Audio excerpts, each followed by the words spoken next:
Estoy leyendo acá un artículo que sacó CIPE Chile, ¿no? Dice, crimen organizado. 42 gendarmes de Santiago 1 son indagados por cobrar por el ingreso de visitas indocumentadas, alcohol y drogas. 42 gendarmes, que sería, según esta nota, un 10% de los gendarmes que trabajan ahí en Santiago 1, y que podría revelar una alta penetración del crimen organizado y, por supuesto, de la corrupción o el cohecho en las filas de gendarmería. De este tema, de esta investigación, hablaremos con el director de CIPE Chile, don Pedro Ramírez. Pero antes, una autoridad de gobierno nos visita con unas carteras que han sido claves, por supuesto, incluso en los últimos meses del gobierno de Gabriel Boric. Me refiero a energía y también a economía. Conversamos y empezamos el programa de hoy con el viceministro de Economía y Energía, Álvaro García. El living está listo y stock disponible.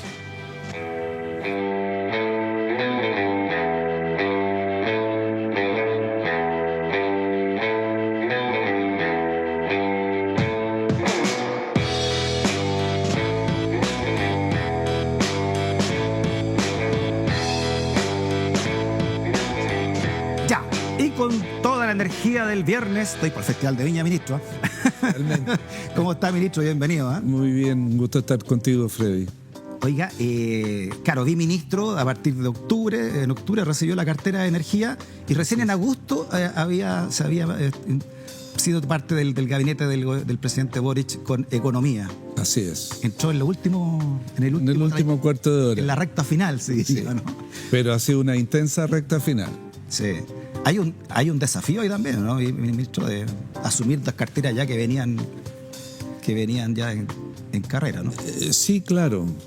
Sobre todo asumir energía en un momento que era muy, muy conflictivo por errores que se habían cometido, por la molestia que tiene con razón la ciudadanía por el enorme alza que tuvieron las cuentas de la luz.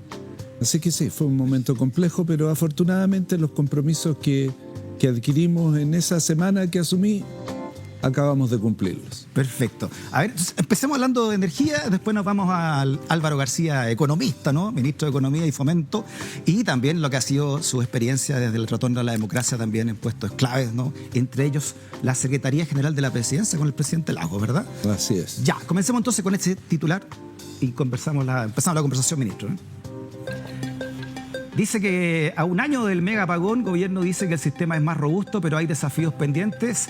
Un año de ese mega apagón, ministro, usted todavía no asumía la cartera, pero me imagino que también se le cortó la luz. Por supuesto que se nos cortó la luz.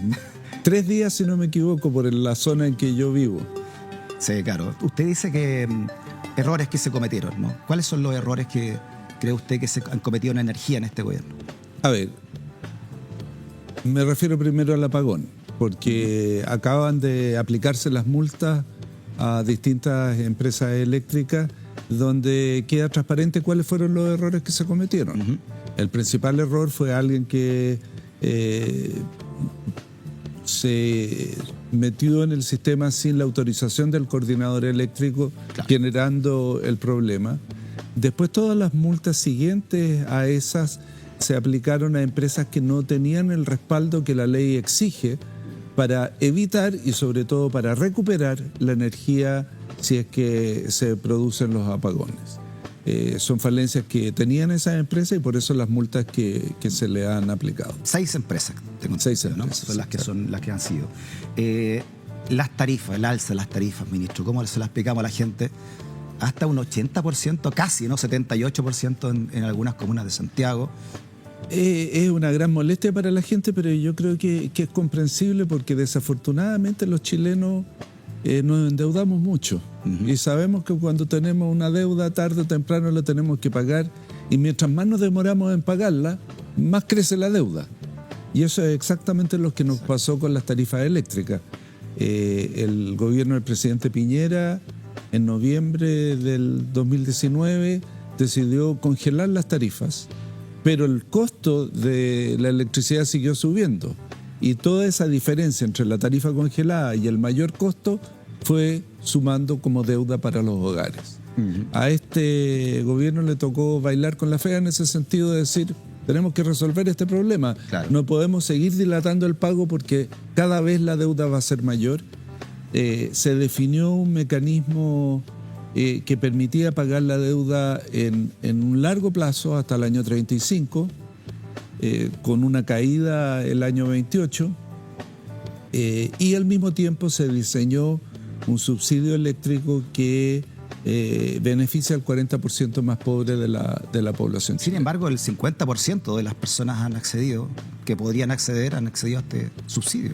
Efectivamente, hay una gran cantidad de hogares, a pesar del enorme esfuerzo de difusión que hicimos del subsidio, que no postularon al subsidio. Vengo en este momento de inaugurar en Pudahuel, junto al alcalde, un parque comunitario solar, que va a ser otro mecanismo de reducción de la cuenta de la luz para los que sean parte de ese parque comunitario. Y ahí pregunté, el alcalde había elegido a la población beneficiaria eligiendo a la zona más pobre de Pudahuel. Pregunté cuántas de las personas habían postulado el subsidio, y para mi extrañeza hubieron muy pocas manos que se levantaron. Entonces quizás está fallando algo ahí en la comunicación, entonces, ministro, ¿no? Quizá, o el sistema, ¿no? O quizás dejárselo todo a Internet en sectores que a lo mejor Internet no es tan usado, a cierto nivel etario o socioeconómico, no sé. Bueno, hicimos difusión por muchos medios. Yo en esta última vuelta traté de ser invitado a varios programas de televisión para difundir esto. Pero avisado antes de haber venido para acá, pues. Me equivoqué. Pero no tuvo mucha recepción mi solicitud. Oiga, es bueno, a la tele le gustan las malas noticias más que las buenas. Claro, parece que hay un chiste con eso, ¿no? Que cuando la noticia es malas noticias, cuando es buena no deja de serlo. Exactamente. Claro. Usted me hablaba de ya 6 empresas que han sido multadas, pero la gente pregunta, bueno, ¿y las compensaciones? Veamos este titular y me lo explica, ministro.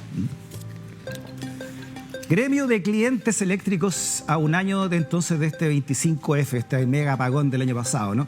Lo que se perdió por el apagón es mucho más grande de lo que se puede multar. Veamos una gráfica de lo que dice el señor Javier Bustos de ACENOR. Dice que el apagón tuvo un efecto en la economía nacional, en todo el país, del orden de los 400 a 500 millones de dólares. Y las compensaciones que se pueden pagar se pagan solamente por la energía no suministrada, por lo que no se proveyó, esas compensaciones pueden llegar a 60 millones de dólares o 70 millones. O sea, no son compensaciones que vayan a cubrir todo el daño, dice Javier Bustos, entonces presidente de la Asociación de Clientes Eléctricos No Regulados. ¿Va a haber compensación para los clientes por esto? Sí, va a haber compensación para los clientes. La Superintendencia de Electricidad y Combustible es la responsable de definir esas compensaciones, y para eso requiere de información que le provee el coordinador eléctrico, un organismo autónomo del Estado que está recabando esa información y todavía no se la ha entregado a la superintendencia, y por eso se ha atrasado el pago de las compensaciones. Lo natural hubiese sido, si la superintendencia hubiera dispuesto de esa información, que las multas que se estén cobrando ahora hubieran sido acompañadas de compensaciones a los clientes, pero esas compensaciones van a llegar sin duda. Ya. ¿Y esa compensación cómo llega a las cuentas, ministro? ¿Hay un descuento? ¿Qué falta para que ese proceso realmente entonces? Bueno, lo primero que tiene que hacer es llegarle la información para estimar los cálculos a la superintendencia, y esta la que define cómo se devuelven los recursos. Ya. Así es. Chuta, porque con los cálculos no hemos andado muy bien. Es lo que le costó la salida a su antecesora, ¿no? A Diego Pardo. Sí, pero no fue esa la superintendencia, sino la Comisión Nacional de Energía. Digo en general, pero todo recae en el ministerio finalmente. Sí. Y por eso lo político. Estos días ha estado de moda la conversación sobre el exceso de funcionarios públicos, y la superintendencia es un buen ejemplo de falta de recursos humanos. Es una superintendencia muy exigida, tiene que dar el sello que muchos aparatos electrónicos que compramos en el mercado tienen, dice SEC, porque tuvieron que fiscalizarlo, también con el gas. Son la misma instancia que define lo que se le devuelve a las personas por efectos del apagón, la que define cómo se va a pagar la deuda del congelamiento, la que aplica las multas que estamos haciendo, y todo esto lo tiene que hacer de manera simultánea. Es realmente, como tú señalabas hace un momento, un gran logro el que haya logrado completar este proceso en poco menos de un año. Ya, por último, para pasar al ministro de Economía, cuando usted asumió esta cartera, el ministro, después de la salida de Pardo, hace 5 meses, ¿no? Hace poco, fue en octubre recién, ¿no?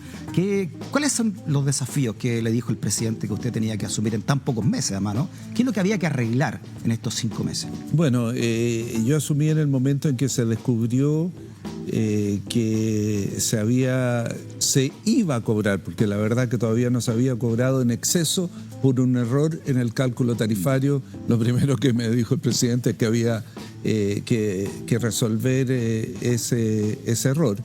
Y a los pocos días, yo diría no más de una semana, yo adquirí un compromiso de que en lo que restaba del gobierno íbamos a resolver el tema de los errores. La plata ya se está devolviendo desde hace unos meses y vamos a terminar de resolver el problema del endeudamiento por el congelamiento eléctrico, cosa que ocurrió hace 2 o 3 semanas, y vamos a terminar de hacer los cálculos para cobrar las multas, cosa que ocurrió esta semana, e íbamos a conformar un grupo de expertos para que nos propusieran los principales cambios que debía tener el sistema regulatorio eléctrico, informe que vamos a entregar el lunes de la próxima semana. Claro, ministro, porque claro, sabíamos, nos enteramos de esta deuda acumulada con la generadora, pero ahora sabemos que también están con las distribuidoras, ¿no? Exacto, eso fue, ya en ese momento se habían hecho los cálculos respecto de las generadoras. Lo que quedaba por hacer era los cálculos con las distribuidoras, y eso es lo que terminamos de hacer. ¿Cuánto se le debe a las distribuidoras? 700 mil millones más o menos de pesos. Sí. ¿Cuánto de esos son intereses, ministro? De esos 700 mil millones de pesos. A ver, el interés es del orden del 5% anual. Por lo tanto, suma, pero no es el grueso de la plata. 5 por 5, 25, más o menos. 25%. Más o menos. Sí, no es exacto ese número, pero es por ahí. Ya, o sea, de estos 700 mil millones de pesos, el 25% es deuda. Porque, se lo pregunto porque, intereses. Porque la deuda de la generadora, el interés eran bastante altos, ¿eh? Sí, es que la deuda con la generadora era de 6 mil millones de dólares. O sea, casi 10 veces más que lo que hay con las distribuidoras. ¿Se ha intentado cambiar o repactar o renegociar los contratos con las generadoras, al menos, que son el grueso de la cuenta, ¿no? El 70% de lo que uno paga es generación de energía, ¿verdad? Así es. Sí, este gobierno tuvo una conversación. A ver, este es un contrato como cualquier otro. Claro. Entonces nosotros tenemos un contrato, cerrar o cambiar el contrato requiere que las dos partes estemos de acuerdo, si no, no se puede hacer. Y en esta ocasión las empresas se manifestaron en desacuerdo con repensar los contratos, lo que es altamente previsible, porque lo que ocurre es que nosotros estamos pagando altos costos de generación eléctrica producto de que hay contratos pendientes desde hace 30 años, vigentes, perdón, no pendientes, con generación de carbón, ya el carbón se eliminó, de petróleo, que es mucho más caro que la generación solar o eólica. Y mientras sigan vigentes esos contratos, bueno, hay que respetarlos, a no ser que la otra parte diga, bien, yo estoy dispuesto a anular el contrato con anticipación. Pero es cierto que es un problema que está pendiente. La buena noticia es que podemos estar seguros que en el futuro las cuentas eléctricas van a seguir bajando. El problema es que esos contratos no sé cuánto tiempo más le quedarán de años a algunos de ellos, ¿no? A los principales por lo menos. A los principales yo diría que a fines de esta década van a... 2030, de aquí a 4 años podrían cambiárselo. Esa es una buena presión para ellos, ¿no? Cambiémosla ahora o en 4 años más, pues esto. Claro, bueno, pero es que ahí se licita un nuevo contrato, ellos pueden postular o no. Evidentemente los nuevos contratos se los van a ganar aquellos que generan con energía solar o eólica, porque es mucho más barato, además de más limpia y además de chilena, porque el petróleo en general lo exportamos del resto del mundo. Y las tarifas no solo van a bajar por eso, sino que también porque vamos a terminar de pagar la deuda que tenemos. Ya el año 28 baja a menos de la mitad lo que debemos estar pagando por la deuda que adquirimos en el pasado. Creo que de 23 a 9 pesos el kilowatt. Exacto, de 22 a 9. Esta pregunta es para la gente de Valparaíso, porque en esta distribución algunos pagamos menos, otros pagamos más, y los de Valparaíso pagaron más que el resto, pero si todos pagan igual, ellos van a terminar pagando incluso más estos 1.400 pesos que usted decía, ministro, ¿no? Veamos una gráfica para que ver qué le decimos a la gente de Valparaíso, ¿no? Si va a tener que hacerlo o no en este sitio que se llama Energía para Todos. Ya, mire, a Valparaíso le correspondería esto un abono porque ellos pagaron más de lo que realmente tenía este precio de distribución, ¿no? De 37, el precio de noviembre al 2020, 29, el precio de distribución de mayo era 41, en fin, tenían una diferencia de ellos menor que les cobraron de 8.107 estos pesos por kilowatt. Y ellos, al igual que Antofagasta, tendrían que igual pagar 1.400 pesos si lo hacemos tabula rasa. A ver, primero aclaremos que hay ya una propuesta vigente y es que cada uno paga lo que debe. Ah, ya. No va a ser 1.400 para todo hogar en Chile. Digamos. No. Ya. Nunca se pensó que fuera así, pero yo entiendo que algunos comprendieron que esa era nuestra propuesta. No, la superintendencia ya hizo una propuesta y es que básicamente cada uno paga lo que debe. Y hay personas que deben mucho más que otros, sobre todo personas del sector rural chileno. Son los que las empresas acumularon mayor cantidad de deuda. Lo que nosotros señalamos es que debíamos crear dos mecanismos. Uno, que lo que se cobra por kilowatt hora fuera igual para todos. Eso va a seguir significando que el que consume más paga menos, el que consume menos paga menos. Exacto. Pero tenía una ventaja, y es que todos iban a entender con claridad cuánto más y por qué estaban pagando. Perfecto. Con el sistema actual, uno va a pagar un monto, el vecino del lado va a pagar un monto distinto, el de más allá va a pagar un tercer monto, nadie va a entender por qué está pagando lo que paga. Y cuando la cuenta promedio es 1.400 pesos, las diferencias no son muy grandes entre el que va a pagar más o menos. Lo segundo que proponíamos es que se mantenga el subsidio que hoy tiene el congelamiento tarifario y el 40% más vulnerable de la población recibiera un subsidio que le evitara pagar esto. Y calculamos el costo de ese subsidio y era menos de lo que el Estado va a recibir por efecto del aumento de la luz. Entonces era perfectamente financiado, no demandaba recursos adicionales del Estado. De hecho, el Estado salía ganando un poquito, pero ganando con el alza de los costos. Muy bien, pasemos al ministro de Economía ahora. Esto es lo bueno de tener... ¿Me cambio de asiento o no? En uno. Claro.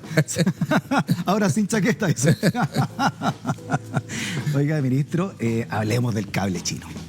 ¿Ya? Yo sé que esto va más allá del Ministerio de Transporte y Telecomunicaciones, pasa también porque estamos en lío con los dos principales socios comerciales de Chile, China, el principal, y Estados Unidos, el segundo. Ahora, las inversiones de China, lo conversamos, es el doble que los de Estados Unidos. Lo que se exporta a China es el doble de lo que se exporta a Estados Unidos. Pero aún así, geopolíticamente bien sabemos lo que es Estados Unidos, ¿no?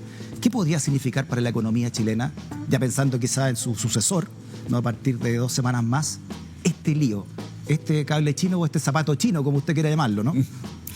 Buen nombre el de zapato chino, porque es una gran dificultad que no tiene nada que ver con Chile, claro. Nosotros somos víctimas de este conflicto entre Estados Unidos y China, que se ha visto muy agudizado durante este último tiempo.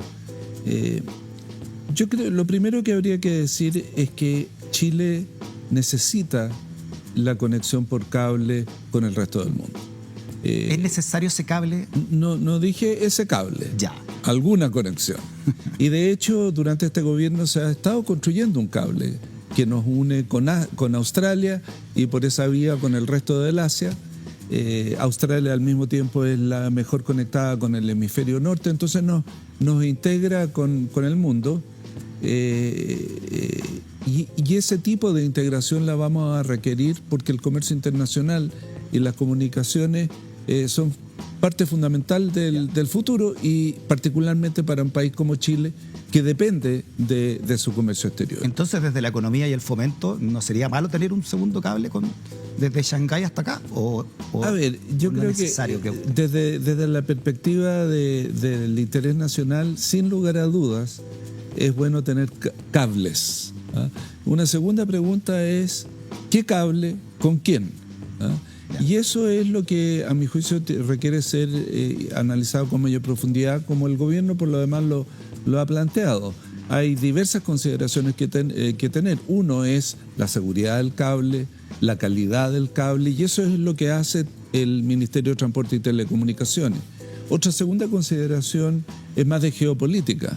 Claro. Se van a enojar en Estados Unidos porque hacemos estos cables, y qué implica Estados Unidos, el segundo inversionista internacional en Chile, por lo tanto, y además el segundo socio comercial de Chile, por lo tanto es muy, muy relevante. Hasta el momento yo creo que el país ha sorteado bien su posición de independencia y autonomía, tratando de mantener buenas relaciones con todos. Pero es difícil ese equilibrio. Pero va a ser como esos platos que bailan, ¿no? Sí, es un equilibrio muy difícil, y por lo tanto, a mi juicio, las futuras decisiones sobre inversión extranjera van a tener que incorporar la variable geopolítica que hasta el momento no ha estado presente. Deje sumarle otra ironía al destino que se ha ido conociendo de este cable chino, ¿no? Porque en un primer momento se decía que este cable había sido empujado por el subsecretario del Partido Comunista, ¿no? Este cable de Shanghái, pero ahora el mostrador saca esta información que es muy interesante. Dice que el futuro ministro de Defensa del gobierno del presidente Kast es el hombre que está detrás de la empresa de este cable chino. Se trata entonces de que no era como nosotros lo pensamos, ¿no? No fue Meix, tampoco en alguna oficina cercana a los partidos que suelen aparecer en el debate cuando se habla de China. La historia del cable óptico submarino chino partió como suelen partir las operaciones de alto calibre en Las Condes, específicamente y la oficina, ¿no? Isidora Goyenechea, en fin, con abogados influyentes y redes bien aceitadas. Sí, y la oficina de que es nada menos que del próximo ministro Barros, ¿no? Fernando Barros, que va a ser el ministro de Defensa. Y Estados Unidos decía que esto es un problema de seguridad. Bueno, el ministro de Defensa, ahí se firmó, al menos en su estudio, se firmó este tratado con esta empresa china, ¿no? Así es. Ahora, para ser justo, no es de extrañarse.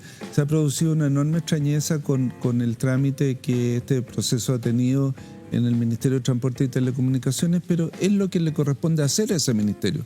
Cualquier persona puede tener un proyecto de inversión y traerlo a Chile, o un chileno buscar hacerlo. Para hacerlo requiere ciertas autorizaciones.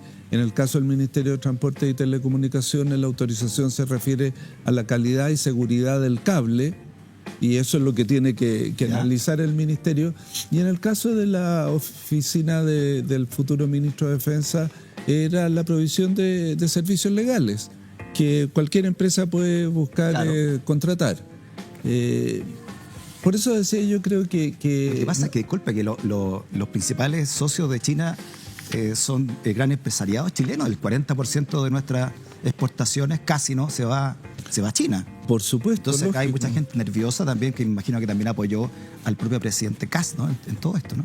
O sea, no ver la importancia que China tiene para nuestra economía es ser ciego, porque es el principal destino de nuestras exportaciones y de nuestros principales productos de exportación. Está complejo, no sé si usted vio la película La decisión de Sophie. No la vi. Una terrible película, ¿no? Pero ahí la decisión que tiene que tomar Sofía es terrible, ¿no? Entre uno y otro.